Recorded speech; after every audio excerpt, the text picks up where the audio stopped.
Today we present new research with Dr. Alex Mohr on how the microbiome can affect our muscles and ability to exercise. New science shows us the profound impact the gut has on our ability to play sports, to exercise, to do daily tasks that are needed. Secondly, we talk about the novel concept of gut resilience and how this can be both a good and sometimes a bad thing. In the context of a good thing, gut resilience represents our ability to take insult, be that antibiotics, poor food choices, poor hydration, things of that nature. On the other side, though, poor gut resilience or negative gut resilience is when it's associated with a disease state or an issue that the person is having, causing them to be unhealthy. In that circumstance, gut resilience is not such a positive thing. It means that this person is going to have a very difficult time getting into a healthy state. And not that it's impossible, but that it's much more difficult than somebody who has a good form of gut resilience. So Dr. Mohr will be presenting some new research on how these people can shift their microbiome from an unhealthy gut resilience to a positive and healthy form of gut resilience. And the third thing we talk about is going to surprise a lot of people. It's about probiotics. The third most common form of supplementation, people taking probiotics, be that a kombucha, a pill, or what have you. These are probiotics that we take that are supposed to support the microbiome. However, research has shown us that these probiotics, when they're indiscriminately taken, untargeted, actually don't have much of an effect on the microbiome. So Dr. Mohr is going to be getting into the research on that and what can be done to support good diversity and good stability within the microbiome. And if you don't know Dr. Mohr, he is a researcher in the area of the microbiome, understanding how the gut has a massive impact on the rest of our body, be that the muscle, the liver, the brain. He has published extensively in this area and is well recognized for his research. So he has a good understanding on the mechanisms of the microbiome, which previously was somewhat of a black box. We didn't understand it. This is all newer research within the last 20 years. However, Dr. Mohr has been doing some fantastic things, and now with an understanding of the mechanism, we can start to shift the state of the microbiome to bring us into a form of optimal health. In addition, he has developed some novel techniques into profiling and understanding an individual's microbiome, so we no longer have to indiscriminately take things without knowing if it's really going to work or not work and spend money and time and all those types of things. Now we can produce personalized, tailored interventions that are going to have the biggest impact on our health while saving time, money, and focus.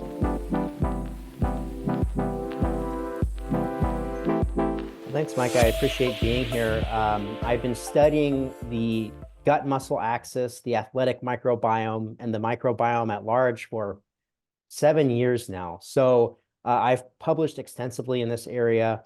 This has been kind of a pet project of mine. It wasn't in my my thesis work that I actually used to obtain my PhD, but it's always been something that's really interesting to me because of my interest in exercise. And I'm not claiming to be an athlete or anything close to an athlete, but I really enjoy exercise and being regimented with it. And I really want everyone else to really adopt it as a healthy lifestyle factor. So yeah, I'm really excited to be here and to discuss this important connection between the microbes in our gut and our muscle tissue. So I'm going to go ahead and share my screen. So today we're going to explore the gut-muscle axis. We're gonna tie in microbiome resilience because I think this is really important, particularly when we talk about those that have really adapted to exercise, like athletes, for instance. Now, there's many different modes of communication that are occurring between the microbiome and different host systems. One that you may have heard of is the gut-brain axis. Another is the gut-liver axis. But the gut-muscle axis is really more emergent, meaning that it really hasn't been, I guess, over the last maybe 5 or so years that research has really started to show just how profound this connection is. And it's a two-way street, meaning the gut microbiome can affect muscle and the muscle can affect the gut microbiome. Now, briefly, I'm sure everyone listening has heard of the gut microbiome, but just to give you a really simplistic definition, a working definition, if we look at the gastrointestinal tract or the alimentary canal going from our mouth all the way down to our anus, we actually have increasing in concentration down towards the colon, a collection of microbes. Now, those just aren't bacteria. They can be viral, they can be archaea, protists even, known as the gut microbiome. And in recent years, this has really kind of emerged as a black box factor in relation to our health, meaning that we are every day we're uncovering more and more information just about how complex and how important the microbiome is to our health. And this is really what interests me in investigating it and why I like to stay abreast on the research, because there's just so much new insight coming in. And it's just a really exciting place to be right now. Now, in terms of that information coming in and our ability to profile the gut microbiome, it really hasn't been an intensely active area of study until, say, I guess the last couple decades. Now, we know back several hundred years ago, through crude mechanisms, Anthony von Leeuwenhoek was actually able to identify some microbes with some crude microscopy. But if we kind of fast forward going, pretty quickly here throughout history and some of the major advancements in terms of uncovering the microbiome, it really wasn't until the last, say, 20 years that we were really able to tie the microbiome to host health. And the reason for that has mainly been computational and also what we're able to do with statistics. So there's just a vast amount of data coming in from what we're able to do with high throughput sequencing that older techniques just were simply not able to, first of all, have that technology to make those insights, but then also on the bioinformatics side, actually take all that data in and do something meaningful. Of course, we know now that the microbiome really has tremendous impacts in terms of things like weight status, and that was uncovered here, the example that I have from Ruth Ley back in 2005, tying host metabolism to the microbial makeup of our gut. Back to 2009, where we understood bacteria could metabolize dietary substrates into their own metabolites. And also, a very emerging area of research in 2019, published by Jonathan Scheiman and colleagues in Nature Medicine, actually finding that exercising, the products of exercise like lactate can actually cross over into the gut, interact with bacteria, and actually fuel microbes to produce their own metabolites, which then can come back into the host and impact exercise performance. So really amazing advancements, but it's all kind of been condensed in the last couple of decades. And that's why it's really an exciting place to be right now. Now, considering the functionality of the gut microbiome, there's obviously tremendous potential from harvesting different types of food energy, improving gut function, all the way down to affecting circulating blood lipids and glucose. What we try to understand is context, okay? So we know that not everyone is the same. People are eating different types of foods. It's going to affect the functionality of the gut microbiome. Maybe they're not, sleeping the best. The environment is huge, environmental pollution, for example, but also physical activity. Here at Arizona State University, where I did my thesis work for my PhD, one of the things that I actually looked at was the difference between sedentary individuals and highly athletic individuals, or basically, athletes here at Arizona State University. And what we found was the athletic microbiome was much more diverse than the sedentary microbiome. Now, diversity, we're going to have to pull in some definitions from ecology a little bit. In relation to the microbiome, diversity really refers to the variety and the abundance of microbial species present within an individual's gastrointestinal tract. So we can generally think of this as, again, from an ecological perspective, microbial communities with greater diversity are more stable, exhibit higher capacity for recovery, and show functional redundancy that leads to a more efficient utilization of resources and basically tie into host health. And actually, in terms of stability, this is what we found when we looked at beta diversity, which is a measure of stability when you're assessing it over time. Athletes had very, very stable microbiomes. And is stability just that it's not frequently changing, even when there is changes in diet or exercise regimes or antibiotics? Exactly. Yep, that's Okay. exactly what it is. And this ties into the idea of resilience. So basically, we theorize that athletes have a more resilient gut microbiota. And gut microbiota resilience refers to the ability of the community to resist or recover from disturbances or stressors while maintaining its functions and diversity. Now, as you just mentioned, Micah, these can include things like dietary changes, antibiotic treatment, infections, environmental factors, but basically a resilient gut microbiome can quickly return to a baseline state after being disturbed. So it's not exactly the same thing as stability, it's a component of it. But this is important for ensuring continued health and functioning of not only that community, but also how it's interacting with the host digestive system and even the immune system, which we'll talk about when we go over probiotics.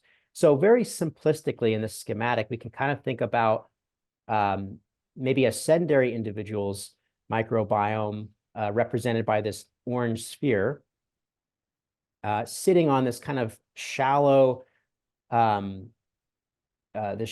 valley. This would be showing that they don't have very much resilience, meaning that if there was some type of perturbation, there's not much of a gradient for this microbiome or this state that the microbiome is currently in to change and then shift, right? And once that shift occurs, once that tipping point is reached, it's going to be very difficult for the microbiome to actually return. Versus an athlete who can kind of theorize having this deep valley, a level of resilience, meaning where that the microbiome really has to overcome quite a gradient to reach that tipping point to shift state. Now, So that's the ball rolling out of that valley, essentially, and the correct, ball represents the microbiome. correct.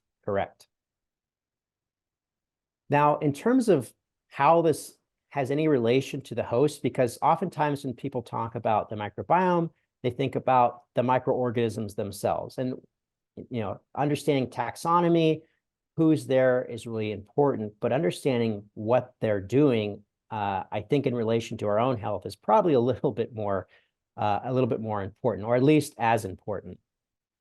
And in comparison, in comparing sedentary individuals to athletes, in a recent study by Fontana published in BMC Microbiome in 2023, they compared by deeply sequencing the microbiome, the metagenome of sedentary individuals and athletes, looking at what their functional potential was. And just looking at the stark contrast, we can see athletes have a tremendous functional potential, tremendously greater functional potential in comparison to sedentary individuals. And when we looked at some of the most associated functions, we see it's things enzymes say related to the enhancement of sports performance and increased lifespan through reduction of cardiovascular diseases like spermidine synthase, the first one that you see there with the greatest correlation. Others, enzymes involved with the production of the heme group and therefore the regeneration and production of new blood cells, production of sulfur amino acids and molecules like glutathione, taurine, potentially enhancing the reduction of oxidative cellular damage and boosting muscular performance. So these are all really important traits that we see that tie into host health coming from the gut microbiome. A quick interjection right now, and we'll get right back to it. So Dr. Mohr has been talking about some fascinating stuff when it comes to the microbiome and our gut health. If you would like more information about the gut and how it works, how it operates, you can go to the link that you see on the screen right here, enter in your email, and you'll get access to free information compiled by Dr. Mohr. He'll have the research as well as a synopsis that goes over what you'll be looking at. In addition to that, you'll get access to our information on the metabolism. So the metabolome and how the metabolism is directly correlated to the microbiome. So we have more information there with a book, some sample and case studies, and then you'll actually get access to, for totally free, a one-on-one with one of these biologists, one of these PhDs that we have on staff here at Theriome. So if you would like to get access to this for totally free, go to the link on the screen that you'll see right here. I'll give you tons of a wealth of information about this subject. And what is sedentary defined as in that study? So in that study, we're looking at anyone that basically is not meeting the American College of Sports Medicine's guidelines for being physically active. So that's basically 150 minutes of exercise per week, which really, if you think about it, is it's not that much. I mean, everyone should be hitting that mark, moderate to vigorous physical activity. So, I mean, you could break that down in doing, say, 30 minutes a day and pretty easily achieve that, you know, in over a 5-day span. So athletes in general, when we're looking at competitive athletes, particularly at the upper levels, like what I research at ASU, we're talking about people engaged in 5, 10, sometimes 20 hours of exercise per week, which is a lot, right? Yeah, Now, yeah. And we're not necessarily differentiating the groups of athletes. So which one was 5 hours, 20 hours, 15 hours, and that kind of thing. The point is, though, that moderate to vigorous exercise on a regular basis has a positive impact on the microbiome and its resilience and diversity. absolutely, absolutely. And I think this is a great kind of tie-in now with the gut-muscle axis, basically the bidirectional relationship between the muscle tissue and the gut microbiome. Now, this is still pretty emerging, and I think you brought up a great point in terms of segmenting the different types of, say, athletes or the different types of physical activity. We just don't have a large enough sample set in the available literature right now to make really good claims about, or having a good understanding of, say, the difference between someone that is maybe participating in cycling versus running. We have some general sense, but we're really waiting for more research to come in, and we're actually involved in some of that work. Now, a lot of the work has actually been done in preclinical models, like I have here shown. Well, I was just going to mice. say, too, I mean, you'll have a lot more access to that kind of data and information as you roll out the microbiome test platform, because then you'll be able to do some studies with groups more readily. It'll be much easier to access that type of information, I would think. Absolutely, and that's actually something that we're very excited about. But for the moment, I am going to bring up some case studies, and people, I understand how they may not like, you know, or don't think that this is transferable to humans. However, a lot of foundational work in preclinical, whether it be dietary trials, you know, kind of my ballpark, or dietary supplements, a lot of that really good work has been done in mice models, and I think you have a certain element of control when you're using these types of models, where you can really do some really deep kind of mechanistic work, like Ney and colleagues did here back in 2019. So only 6 years ago at this point, or pardon me, 5 years ago at this point. So here they had 3 groups of mice, and they were going to have these mice under different conditions. Obviously, you know, in any good study, when you're looking at interventions and mechanism, you have a control group. So they had a control group here. They had a group that was administered antibiotics, and then a group that was administered antibiotics for the first half of the study. And then the second half of the study, antibiotics were ceased, and the mice were actually provided a fecal microbiome transplant. And this was actually done by providing these mice with soiled litter from healthy mice. So basically, mice eat their own poop, to put it kind of bluntly. So when you provide stool or soiled litter to these animals, they'll actually readily eat that, and this is a pretty easy way to re-inoculate them with a quote-unquote healthy microbiome.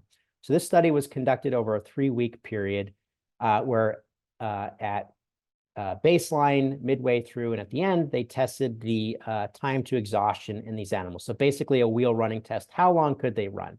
They found the control group.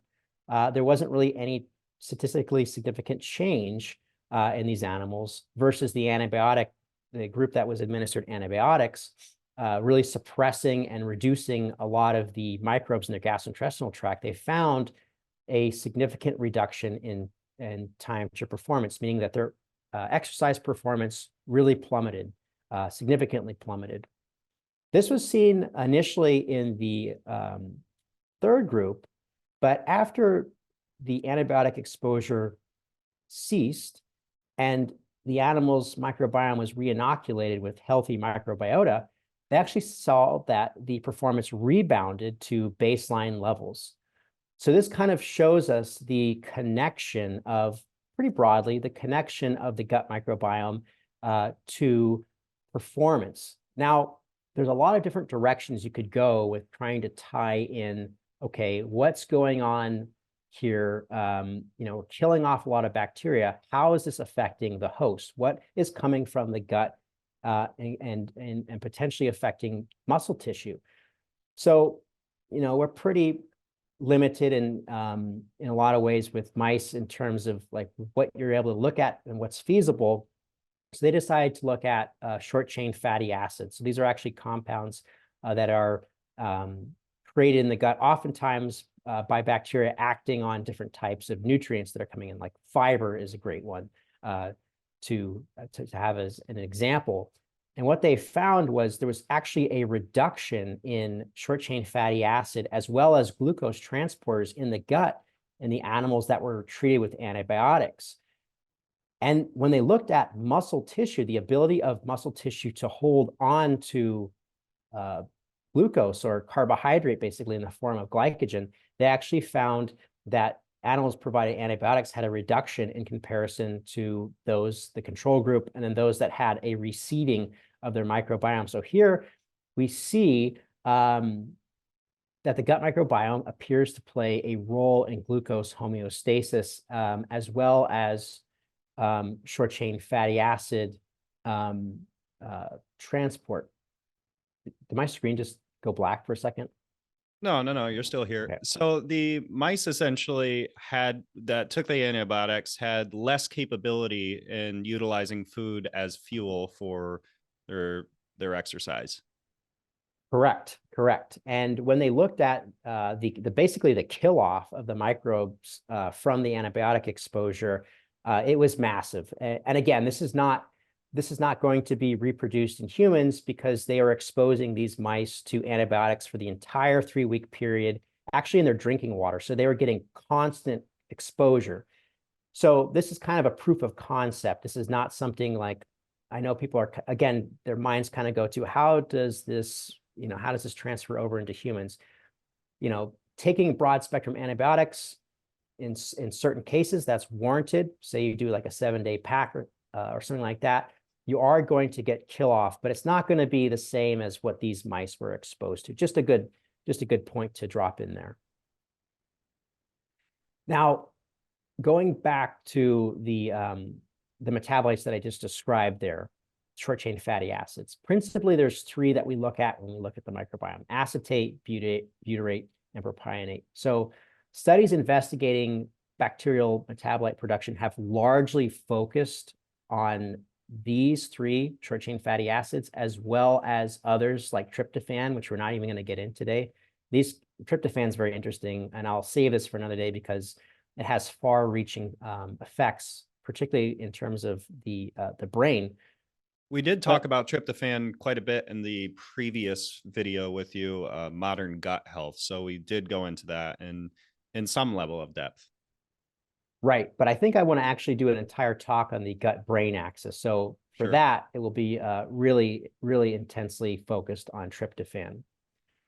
And while these metabolites are no doubt important in relation to the gut microbiome and the grand scheme of human health, they represent just really a small fraction of those synthesized by the intestinal microbiota.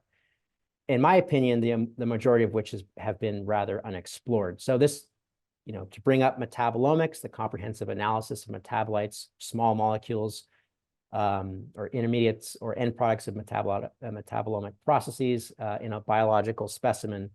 When we look at what we have currently profiled or available, we're talking about over 800. So here we just see 4. So clearly there's a lot of potential in uncovering different types of interactions or different types of metabolites that are coming from the gut and interacting with the host. And we look at the complexity of the gastrointestinal tract in terms of nutrient absorption, the organs that are either directly involved or adjacent to the digestive tract, the different factors that are influencing what type of microbes reside there, from oxygen content to the pH to transit time to even factors like the mucosal layer. There is just a lot to take into account here. And one of the areas that I'm very interested in looking at is kind of understudied. It's how different dietary factors can influence this. For instance, fat intake. When we look at the microbiome, we get very caught up in carbohydrate digestion and dietary fiber, because again, that relates to what's going on with short-chain fatty acid production. But when we eat a lot of fat or animal proteins, which may have fat, we're also releasing bile acids. So bile acids are produced in the liver, and they are stored in the gallbladder when we eat fat, for instance, or fat-containing foods or meals. They're released and they come into contact with microbes that are inhabiting even the small intestines, but some do escape into the large intestines. So primary bile acids are exported with bile, where glycine and taurine can be basically taken off or deconjugated by microorganisms that express what we call bile salt hydrolases, or BSH. So in terms of BSH, the reason that these are important is because accumulating evidence suggests that bile acids can regulate muscle metabolism by regulating the activation of bile acid-specific receptors, such as farcinoid X receptor and transmembrane G protein coupled receptor, TGR5. These processes are fundamental for enhancing lipid and glucose metabolism. So if we have a microbiome that has more or has microbes that express more of this BSH, we can actually change how our body is basically metabolizing these macronutrients, which is pretty incredible. So a good kind of showcase of this was, again, another animal study. This was published in Science in 2023, so fairly recent, where they basically demonstrated that if you take a trained animal that is fed, a normal mouse diet, a normal chow diet, and transplant their microbiome into what we call a germ-free mouse or a germ-free animal, meaning that they have no microbiome, it's completely sterile. So you're completely, providing a novel microbiome into these animals. So if you take a trained microbiome and you put it into a germ-free animal, what they found after 8 weeks is that animal was actually able to express a lot of this bile salt hydrolase, deconjugate a lot of bile from getting fed a high-fat diet. And actually, as you can see here, the change in the bile acid pool with the increase in bile salt hydrolase activity, but actually not even exercising, have increased signaling of important triggers of muscle metabolism and adaptation to exercise, including AMPK as well as IGF-1. So this is absolutely profound. And we did not see this when we were looking at animals that were provided basically a microbiome coming from an untrained donor mouse. So here we see this deep connection occurring from a pretty understudied area in terms of adapting to exercise, bile acids. So if you think about, say, like a athletic diet, generally it's higher in total energy content. Now, it's not to say that athletes are consuming a lot of fat, but it shows that a trained microbiome can better handle fat and actually use that for the benefit of actually adapting to exercise and improving muscle physiology. So clearly, the microbiome can be an attractive target for intervention. Now, viewed broadly within systems biology framework, the gut microbiome is much more responsive to changes by intervention or host factors in comparison to other upstream host-associated systems. Now, the Aristotle test, which we offer here at Theriome, we look at the metabolome, which we know, if you're looking at the kind of the time horizon here, can change quite rapidly to different interventions and modality, which is good because then we can tie it into what we're actually trying to change or trying to do. Same thing with the microbiome. We know that the microbiome quickly changes in response to particularly diet, again, based on the proximity of the microbes to foodstuffs coming in, but also different factors such as what we discussed here, exercise, hydration, and even sleep. Well, we've understood for a long time, obviously, that food and exercise have a positive impact on the body, but now we're getting into how the mechanism of why it has a positive impact, and more specifically, getting into the microbiome and how the microbiome is a factor in this, which will give us access to more targeted interventions or more targeted way. Like if somebody doesn't have a good microbiome, they're not responding to the proper food and that kind of thing, they're not going to be able to utilize that for the proper fuel to optimize their health. But this kind of seems like it's setting the groundwork and the floor for us to get more targeted and understanding what this person specifically needs to be able to utilize that fuel most efficiently. Absolutely, that's a great point. And the real power comes in when we can start tying in these other layers. So you can profile the metabolome, you can profile the microbiome, and by themselves, those, that's great that you can do that. But tying it together is really where you can start saying, okay, yes, this is the types of bugs that are in my gut. This is what they're doing. And looking at the blood, I'm starting to see some reflections of some changes in the microbiome and the metabolome. So going even upstream from that, looking at the proteome, eventually the transcriptome, the genome, this is where things get really exciting, because then we can deeply phenotype, or basically deeply understand someone's biology from A to Z. And this is really where precision medicine is going to be headed, and that we're super excited to be involved in that future. Now, I do want to bring up some important things, because we talk about the gut microbiome being attractive in terms of intervention.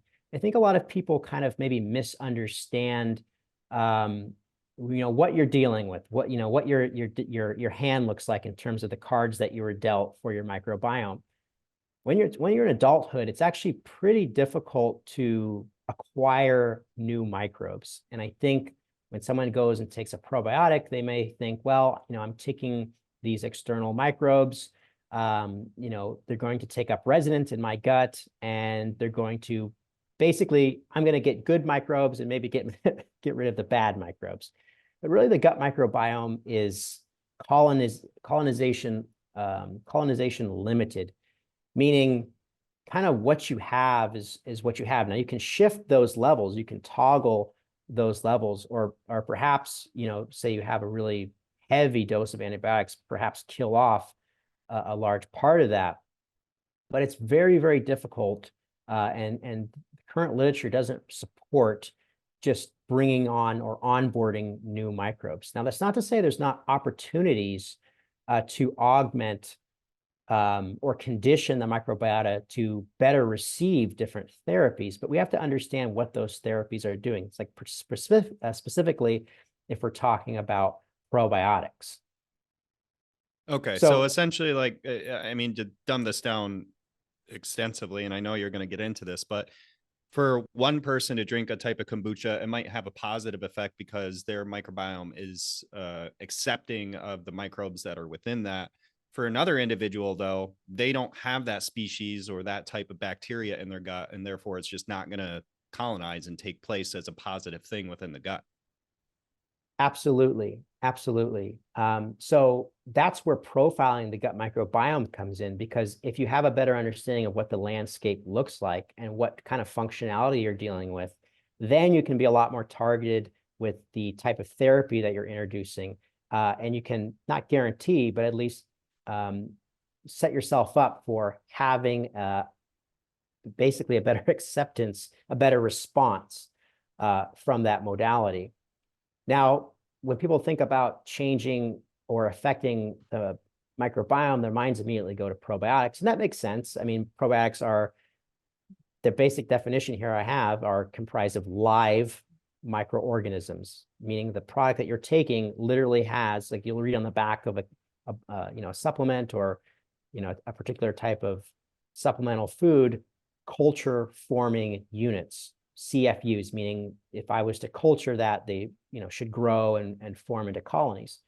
So yeah, these are comprised of live microorganisms that, when administered in adequate amounts, confer a health benefit on the host. This is the official definition. And you notice in that definition, nowhere does it say that they're going to take up residence.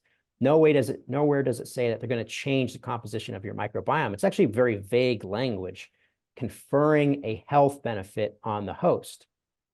Well, there's a inverse to this as well. So people think about the probiotics and how that can have a positive impact on the gut because we're colonizing it with more bacteria now. But on the other side of it, something that I've heard, and I'm not sure if you've come across it much, but that over sterilization can have a negative effect. And this is anecdotal. This is not from researchers. This is just kind of from out in the ether, how people communicate and talk about and think about these things. But that over sterilization of the environment can be bad for the microbiome because you're not intaking new bacteria. Is that not so much the case then, or what are your thoughts on that? No, that's actually very much the case. There's a pretty classic study showing that different environmental factors, like being around livestock, actually, being around, household pets, these are actually seen as beneficial things because they're providing, particularly when you're a younger individual and you're able to take on these different potential passengers, create a more diverse microbiome. The other part of this that I'll get into in a second is training your immune system. So a lot of it isn't necessarily that the microbes are coming in and just taking up residence. It's that you're getting microbes being transitory into your gastrointestinal tract, but interacting with your immune system and kind of training it so it can understand, okay, this is what I need to adapt to potentially in the future to limit different potential perturbations or inflammatory responses. It's really a training that's occurring. Yeah, so it's essentially that we are developing the antibodies and different things that are needed for future exposure to those things. Correct. And in terms of probiotics, of course, I'm not sure people just know how prevalent they are. I mean, they're actually the third most commonly used dietary supplement amongst adults, according to the U.S. National Health Interview Survey, anyway. And we find them in supplements. I mean, that's where your mind goes to first, but also yogurts, of course, fermented foods like sauerkraut, kimchi, miso, tempeh, certain types of pickles, kefir, kombucha, you mentioned, cheeses. Now there's even elixirs, shots and drinks. And of course, those more traditional foods like sourdough bread. So they're highly prevalent. Just interjecting real quick one more time, I wanted to let you know if you want to get access to the information that Dr. Mohr has outlined here, you can get all of that for free. Just go to the link that you see on the screen right here, enter in your email, and you'll get access to all this fantastic research that Dr. Mohr has compiled, as well as a synopsis of the research so that you can better understand it. But you also get access to Dr. Jasby's book and how the metabolism is so important to our body and can be used as the forefront of personalized medicine, getting people better. So if you would like access to all this information, what we're doing at Theriome for totally free, as well as a consult with one of the PhDs if you want. It's there. Go to the link that you see on the screen here, and you'll get access to that immediately upon entering in your email. But what most people don't understand is, oh, I'm taking a probiotic. Well, okay, that's nice that you're taking a probiotic, but what type of probiotic are you taking? When we actually, because it's a live organism, we actually classify it, we are applying taxonomy. What is the domain? What is the phylum, the class, order, family, all the way down to the strain level? What we know is probiotics are highly strain specific, meaning different types of strains, different types of functions, right? So, some of the most common I have here as an example, lactobacillus. When someone talks about the different types of probiotics they're taking, generally they're only at the genus level resolution. I'm taking bifidobacterium, or I'm taking lactobacillus. It's not very common that you'll actually hear someone call out the specific strain. Lactobacillus rhamnosus GG, for instance, pretty common strain.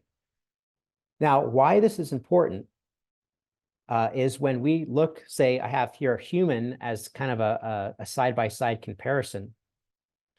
When we look at the difference, say, between a human and other primates, or how similar their DNA is, like the DNA reassociation. For probiotics to be classified within the same species, they only have to have 70% DNA reassociation. So when we look at the difference, and we would say that in terms of like a human to a gorilla, that's a pretty big difference, but the DNA reassociation is only 97.7%. So, I mean, small differences can be big differences, right?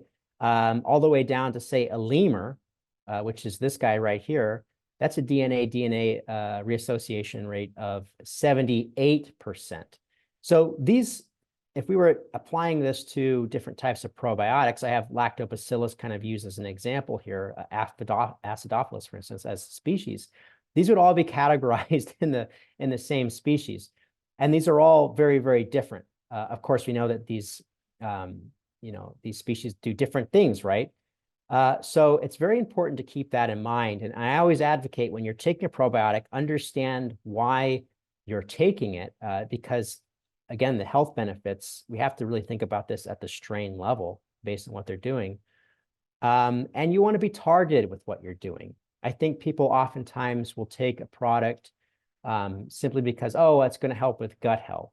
Well, are you having gut problems? What kind of gut problems are you having? What are you taking the most targeted therapy you can be? And of course, another thing we see now is multi-species probiotics. I'm more a fan of really finding modalities that are going to move the needle. And there's not to say that there's not application for this, but I'm just saying, kind of pulling back a little bit and seeing what's going to kind of give you the most bang for your buck, particularly when it comes to things like dietary supplements.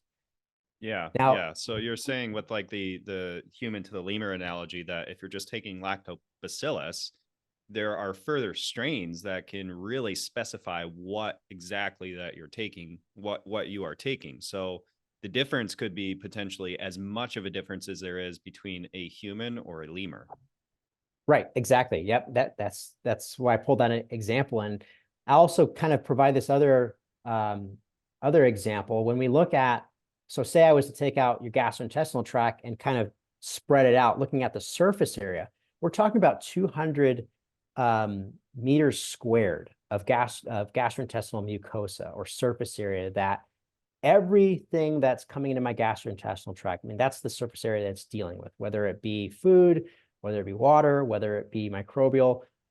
I mean, that's over 2,000 square feet. That's a house for a family, basically. So when we're talking about, taking in probiotics, we have to kind of take that into the grand scheme of things. I'm not trying to completely downplay probiotics altogether. I'm just saying, clearly, this is a very complex, large environment that these relatively small, oftentimes infrequent exposures are coming in. Because if you talk to somebody, I don't know very many people that have taken probiotics for years on end or decades on end. Now that would be, pretty significant, but most people are taking this for a few months. And maybe that's in terms of like maybe mitigating like traveler's diarrhea, or, you're trying to rebound from antibiotic exposure, something that you brought up, Micah. Maybe that would be a more targeted approach. But in terms of what this is actually interacting with, it's also considering the immune system. 70% of immune cells are actually located around the gastrointestinal tract. Well, I have a question then. So we talked about the fecal transplant that was used in mice, and I know you've done some other work with that as well. Why would that work for inoculating and assisting the microbiome as opposed to taking probiotics? Well, think about it. If, again, I'm not advocating anybody do this, because we're not mice and we're not coprophagic and we shouldn't be eating our own feces. Well, under a guided physician and right. rigor, Now right? that there are fecal microbiome transplants available, but the sheer quantity of microbes that you're taking in is not comparing to the small amount of microbes that you're taking in through a product, right? Colony forming units that are coming into, particularly if you're eating, a whole bowel movement in the instance of those animals, you're getting a lot of microbes come in. Does sourcing have anything to do with it as far as the microbes and how they're sourced? Because, I mean, just an oversimplified viewpoint of it might be that the fecal transplant would be using species that are accustomed to the gut as opposed to species that perhaps have never even seen a gut lining. Yeah, that's an excellent point, and it's totally spot on. Although a lot of the probiotic preparations, to be fair, have been found to be in a normal gut microbiota, but that person that is receiving it may not have ever had exposure to that, or infrequent exposure, or that isn't a microbe that's had permanent residence in their gut. So they're going to be less accepting of it, right? The other part to bring in is the stability of the gut microbiome. 60%, and this famous study by Faith et al. In 2013 published in Science, 60% of the microbiome composition in US adults was found to be stable for a 5-year period. So highly, highly, highly stable. It's pretty hard to perturb it. Moreover, in a study that I published looking at probiotic supplementation, specifically looking at immune and inflammatory markers in healthy adults, really doesn't have, of the studies that we extracted in this systematic review, it really has a limited effect on immune and inflammatory markers. One of the principal areas that are one of the main mechanisms of action proposed by probiotic use. So in my opinion, probiotics, I think, have a lot of utility. They just have to have targeted use. You have to have a good use case to use them. You shouldn't really just be taking them indiscriminately. And that comes back to better profiling or profiling, period, your microbiome, and how you might be receptive to any one particular intervention, any one particular modality, any one particular probiotic strain. Some people may, based on a particular health condition, a gastrointestinal condition, may benefit from that. Other individuals, they may be traveling to a foreign area. They may have diarrhea. There might be a use case for those type of scenarios, but just indiscriminately taking probiotics, I'm completely against. So is there a downside to indiscriminately taking probiotics outside of obviously time, money, and focus? Like, you could be focused on the wrong thing, thinking it's helping, but it's not actually helping. Is there a downside health-wise to taking probiotics? There's very few evidence that I've come across showing that indiscriminately taking probiotics, or even, taking too many probiotics, could adversely affect you. I think the amount that you'd have to take is just, it's absurd. You'd have to, take, Yeah, the like whole bottle every trillions. day You or have to take something. Yeah. trillions of colony forming units. They're generally recognized as safe. Again, most of your immune system is located around your gastrointestinal tract, so it's very good at kind of handling that. I think the point that you made at the beginning was what I'm thinking of is I always like to approach things parsimoniously, only doing what's really going to be the best and the most focused. Otherwise, you're just really wasting time and resource, which I think most people would agree. Why even bother doing that? And I think that ties nicely into really what are going to be the best things in forming a more resilient microbiome. Like, what are the prime movers of that? You can think of them as like ecological pressures. So, I mean, as an adult, as I was just saying, you're going to have a pretty stable microbiome. That's not to say things can't change, or you can't maybe encourage your microbiome to shift state to some degree. It will take a little bit longer of a period. It's really going to have to be pretty pervasive things like diet. Everyone is eating, okay, pretty much on a daily basis, unless you're engaged in some sort of fasting or something like that. But diet is really one of the main prime movers of forming your microbiome, encouraging the growth or persistence of different types of microbes. Now, making sure that you have a more diverse, or trying to ensure that you have a more diverse microbiome, I would recommend having a more diverse diet. Obviously tailored to your own health needs and quote unquote healthy, whatever the healthy is in your particular context. But dietary diversity is very important in terms of offering a wide array of different nutrients, and not just those that we normally think of in terms of like macronutrients, fats, carbohydrates, et cetera, or micronutrients, but also all the polyphenols, the phytochemicals that we're getting that we don't really have quantified on a food label, but we inherently know we get when we're eating a diverse diet. Whether I'm seeking diversity in food source, I'm not eating the exact same, say, type of meat all the time. I'm not eating the exact same type of vegetables. I'm trying to get a diverse array of different items in.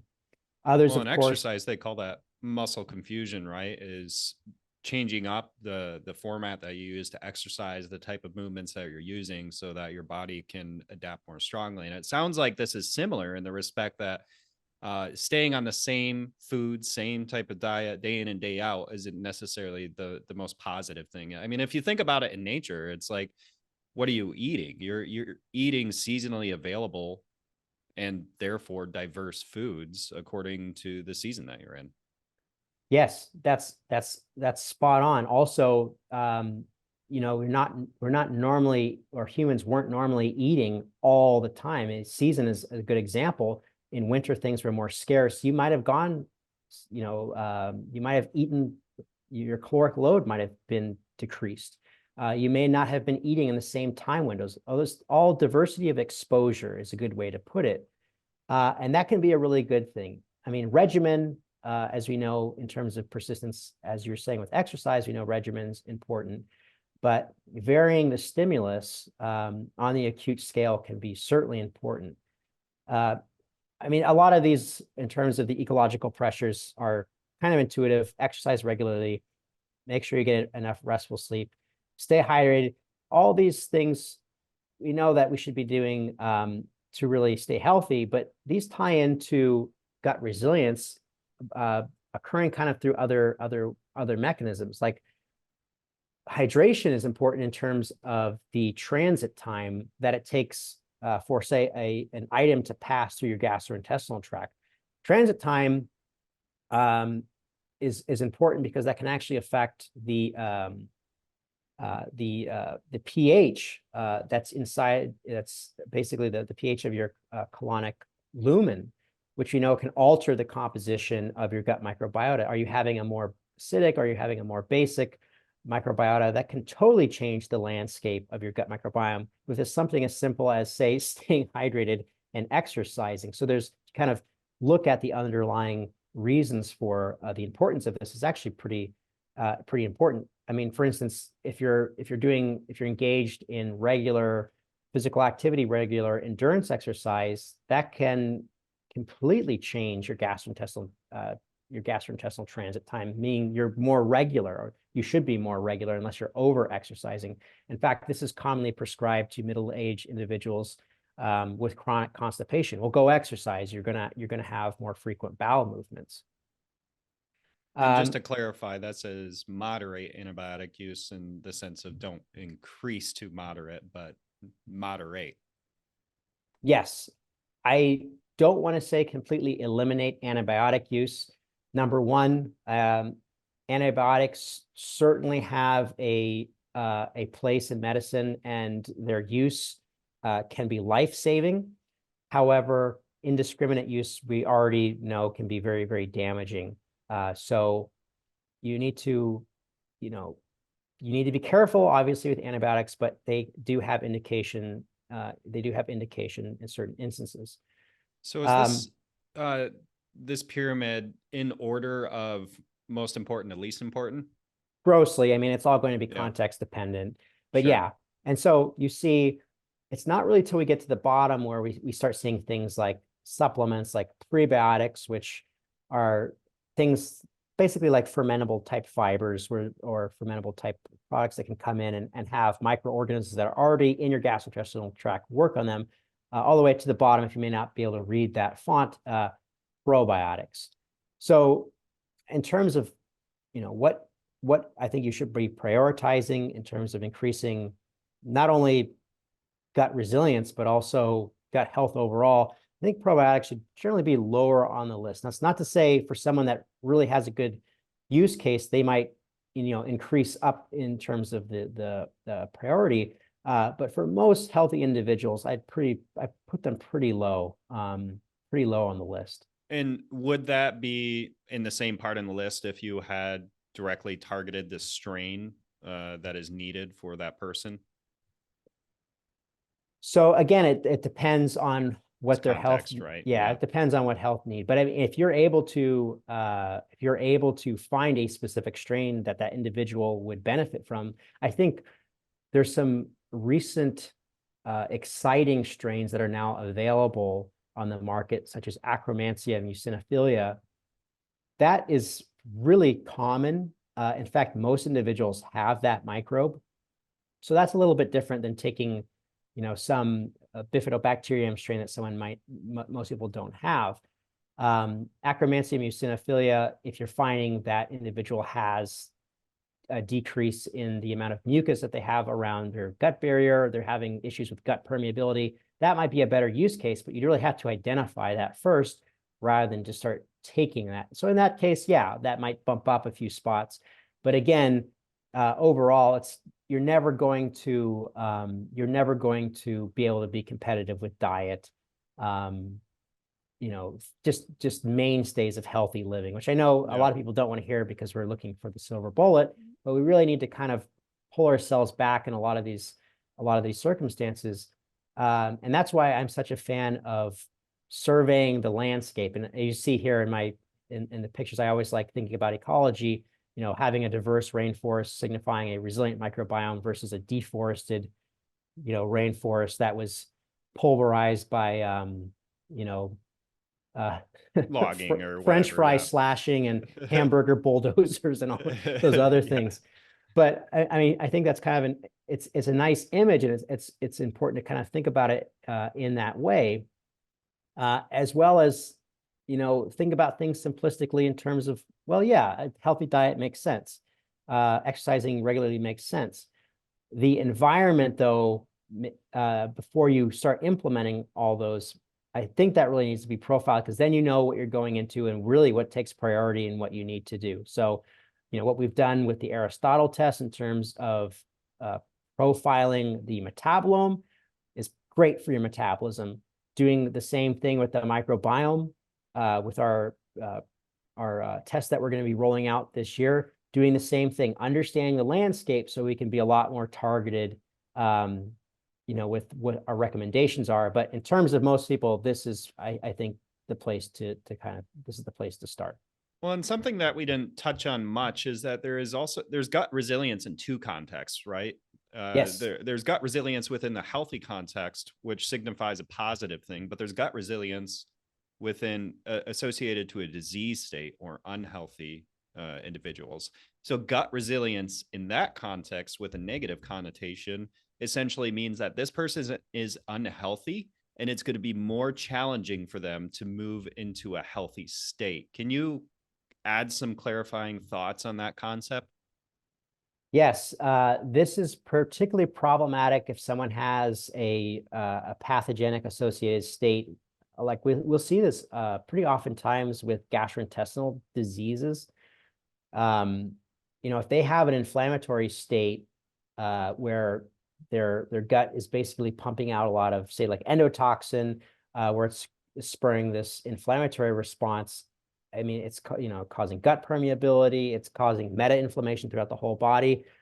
We want to change that. But if this person has had this condition for years and years and years, it means that their microbiome is pretty resilient, meaning that it's formed this particular configuration.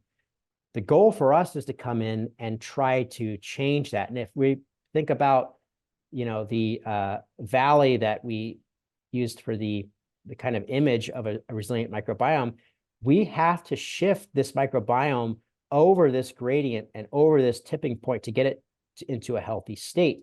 That might be very challenging and might take a long time. It may not be as simple as taking say like a target probiotic for a very specific use case, like traveler's diarrhea or something like that.